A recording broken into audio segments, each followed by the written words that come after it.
Hoy os voy a hablar de uno de los 3 valores que un fotógrafo puede utilizar para corregir su exposición. Concretamente estoy hablando del diafragma. Lo primero que tenemos que saber es que el diafragma depende exclusivamente de la óptica que montemos en nuestra cámara. Seguramente si tienes una óptica económica tendrás un diafragma variable, lo que quiere decir que si cambias de focal aumentará el diafragma mínimo y no se quedará fijo en un lugar exacto. Por ejemplo, si tienes un 18-55, normalmente vas a tener entre un 3,5 y un 5,6, lo que quiere decir que a 18 tendrás un 3,5 de diafragma y a 55 un 5,6. Como has podido ver, cuando hablamos de diafragma podemos hablar de F, y es que F es la abreviatura que se le da para hablar del número de diafragma que ponemos en nuestra óptica. Lo primero que tienes que saber es qué hace el diafragma. Básicamente, al ser uno de los 3 elementos que podemos optar para cambiar la exposición de nuestra fotografía, lo que hace es reducir o aumentar la luz que entra a través de nuestra lente.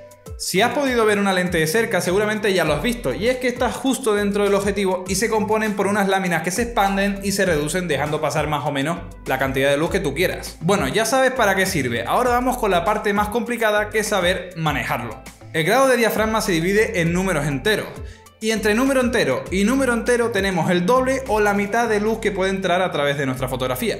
¿Y cuáles son estos números enteros? Pues en este vídeo te voy a comentar cuáles son los que más solemos utilizar en nuestros objetivos. Estos básicamente van desde F4, F5,6, F8, F11, F16, F22 y F32. Estos son los más utilizados en fotografía. Y seguramente si eres un poco avispado te estarás preguntando dónde está el F3,5 que tengo en mi 18-55. Pues este diafragma no es un diafragma entero, es un tercio entre un diafragma y otro, concretamente entre 2,8 y F4. Y ahora te voy a enseñar un truquillo para que sepas todos los diafragmas sin tener que saberlos de memoria. Pon tu primer objetivo entero en la cámara, es decir, normalmente F4. Y ahora vete moviendo la ruedita del diafragma hacia la derecha. Concretamente mueve 3 pasos, 1, 2 y 3.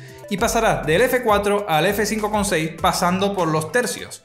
Y así siempre vas a saber cuál es el número entero. Si pasamos de F5,6 otros 3 pasos, 1, 2 y 3, pasamos a F8.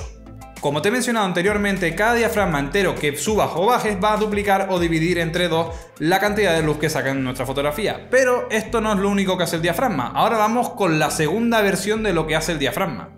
Y es que este tiene una importancia clave sobre la profundidad de campo. Y básicamente, ¿qué es la profundidad de campo? Pues la distancia a la que nosotros podemos ver nítido.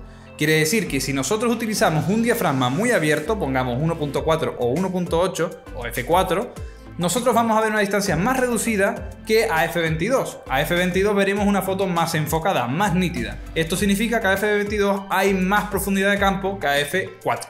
Por ello, para retratos se suelen utilizar diafragmas abiertos, F4, F2.8, F1.4, y para paisajes se suelen utilizar diafragmas más cerrados, para que toda nuestra fotografía salga nítida. Y bueno, hasta aquí el breve, intenso repaso de lo que es el diafragma. Espero que te haya gustado. Si es así, déjame un like, suscríbete al canal para ver vídeos como este y seguir aprendiendo conmigo fotografía. Nos vemos la semana que viene. ¡Chao!